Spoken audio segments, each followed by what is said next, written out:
Howdy, all. I am Adam, the Renaissance Nerd. The Marvels. The Marvels. We knew it was going to be bad. We told you for months, years even, this movie was DOADED, dead on arrival.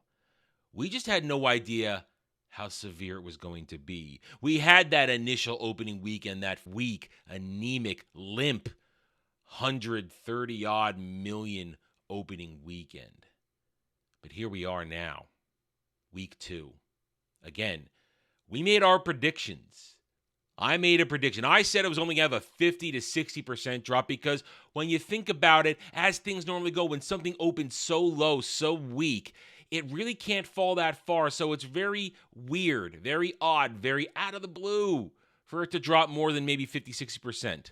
Well, boy, was I wrong, because this movie dropped 78% for a total haul at the moment of $161 million. We'll come back to its total haul, but if we go down to the box office real quick, look at that. It made only $10.2 million in a week in the same amount of theaters for an average of $2,531 per theater. That's sad. That's pathetic. Look at the weekly breakdown. It got worse as time went on. Remember last week I made a video. Some stands tried to celebrate. Look, it went from 2.3 to 3.3 million in the week. We're winning. People are loving the movie. And then it severely plummeted and rallied on the weekend. But still, that's a weak-ass weekend to only earn, as I said, $10.2 million on the week, for a grand total at the moment of, as I said, $161.3 million. Here's the thing. Again, I made a prediction that its total run would average out to between 200 and 250 million. It's going to be hard to get to 200 million. Because you think about it, if it made only, again, let's go back down to the box office. It made only, again, 10.2 million. If it drops another minimum 50% domestically, that's only 5 million odd here in these United States. And then the rest of the world will pony up another, what? If it made 30 million this last weekend, maybe another 15 million. Where does that put us? We might see an even steeper decline around the world. This thing may limp over $200 million, but then that's where it's going to stall out between 200 and 250. Think about it. This movie needs $1 billion to break even, because the stated budget is 270. We'll say 275. I'm sorry. Add another 50 million on, because we know they lie about it. Then add on all the marketing costs. Movie probably costs upwards of $350 to $400 million, which means times 2.5 B2B, almost $1 billion to break even. This movie is failing. But it's not failing for the reasons that the shill media wants to talk about. According to the shill media, this movie is failing not because it's not good, because of every other problem under the sun, because of racists, the bigots, the ists and the phobes, the misogynists. That's why it's failing. Maybe it's failing for a lot of reasons of everybody involved with the movie. Namely, maybe Nia DaCosta. The Marvels could be a box office flop, but it's not Nia DaCosta's fault, oh is it? Despite the film's low opening weekend numbers, DaCosta achieved a significant milestone as the biggest debut for a black female director in history, which should be celebrated. The industry should recognize her accomplishments rather than solely focusing on the film's performance, because she shouldn't be blamed for the financial shortcomings. The film faced numerous challenges and negative narratives before its release. Here's some negativity about the narrative coming from DaCosta's own fat cow lips. There are pockets where you go because you're like, I'm a super fan. I want to exist in a space of just adoration, which includes civilized critique. Then there are pockets that are really virulent and violent and racist and sexist and homophobic and all those awful things. I choose the side of light. That's the part of the fandom I'm most attracted to. Remember, I talked about this last week. She started off blaming everybody else but herself for the failure of this movie. So, no, she is as much to blame as anybody. because she knew what she was getting into. She knew she was being cast as a diverse director and would be basically told what to do, which is why she effed off to do another movie in the middle of post-production. So Nia DaCosta carries blame, especially when you attack the fans. Oh, but let's see what a sample of Twitter has to say. Having to write about the Marvel's box office for work is such a drag. There are so many factors, some of which were out of anyone's control, like the strike. But one that's really bugging me is that they didn't market it to families. It's the perfect family film. Thank you, Jamie Jirac, for your poignant take. The fact that it should be marketed to families. It's the fault of the strike. Well, there you go. It's everybody else's problem, except the fact that it's a bad movie.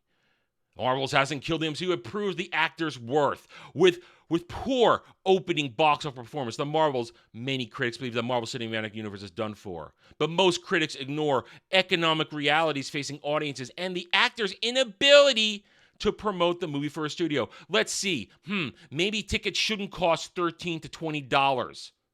And, we're going to blame the inability of the promotion during the strike. Let's start blaming everything else on the sun because, hey, Shill BR is going to blame the strike. Well, guess what? Their sister Shill Rant is going to blame 12 other things. Why it's a disaster, why it's everybody else's fault but the Marvels. Let's go through them real quick, shall we? Oh, the strike. We couldn't promote because of the strike. Let's go to the next one. The press tour. Okay, so we couldn't promote because of the strike. Next. The reviews were largely negative because, well, it was a crap movie with bad editing, bad acting, bad story. Gee, let's see that. MCU has been hemorrhaging audiences Endgame. Well, that's a truth. That's a truth. Nobody cares about these stories. Nobody cares about these characters. We'll get back to that. The MCU has suffered from drama and bad press. Loki Season 2 may have overshadowed the Marvels. Loki Season 2. Loki, a show that nobody's watching. Let's be honest. More people watch the Marvels. And I know that's a tough one to understand. But more people watch the Marvels than watch Loki.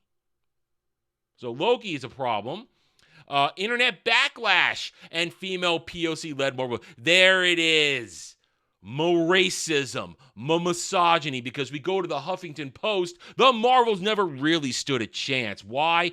Because, let's read it. To put it plainly, racism and misogyny play a huge role as what is perceived as successful. Genre films like the MCU installments are particularly guilty of this.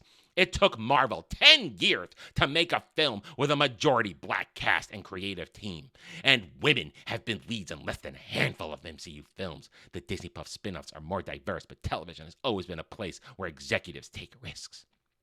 The truth is, the Marvels never really stood a chance. It is the first film in the franchise to be made by a black female director, Nia DaCosta, and it features 3 female superheroes, Brie Larson, Iman Vellani, and Black Girl Magic. It also includes Kamala's family, all of whom are played by South Asian origin actors. Marvel has been losing goodwill ever since the end of Infinity Saga. The 4th and 5th phase of the franchise have seemed more disjointed, but what's been different about Marvel's properties post-Endgame is how diverse they are. More women and more people of color have been leading the stories and creating them, and MCU fans have not been receptive to that diversity. So there you go. These are all the reasons. The Marvels has failed because of misogyny, because of racism, because they didn't have a chance to promote it because of the strike. How about here's the truth? The Marvels failed because it's about characters nobody cares about. Doesn't matter that they're women. Because guess what? Go back when the MCU was still the MCU, everybody loved ScarJo as Black Widow. Everybody was hot for Elizabeth Olsen as Wanda. Everybody enjoyed all the characters of diverse nature. People loved T'Challa, Chadwick Boseman, R.I.P. should have been recast. Everybody loved this stuff. Clearly, where was the racism and diversity problem in phases 1 through 3 when it was making billions of dollars? Because there wasn't. This is the victim narrative that the shill media are pushing out to defend this flop. A flop that is based purely on the fact that it's about characters and stories nobody cares about. That's why this failed. Nobody wanted this movie. Nobody asked for it. What people want is escapism entertainment around characters they know and love. We're talking about a combination of comic runs that all failed. These are characters that did not even pass the sniff test with nerds. And if the nerds say no, the nerds who are the quality check, then the normies were definitely going to pass. So there you go. This is a failure of a movie because of its merits. That's why it failed. It didn't fail because of my misogyny, my diversity, and my racism. It failed because it's crap. And the MCU is dead. It's a zombie.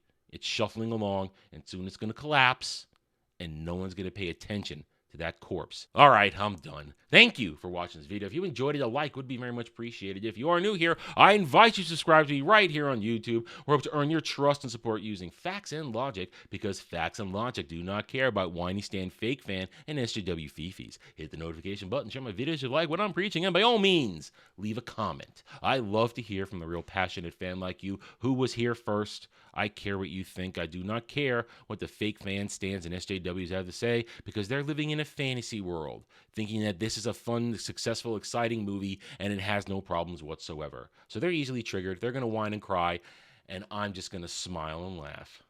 Thank you again for watching. Take it easy. Thanks for watching, everybody. If you'd like to reach out to me, please email me at theranernerd@gmail.com for all channel business purposes.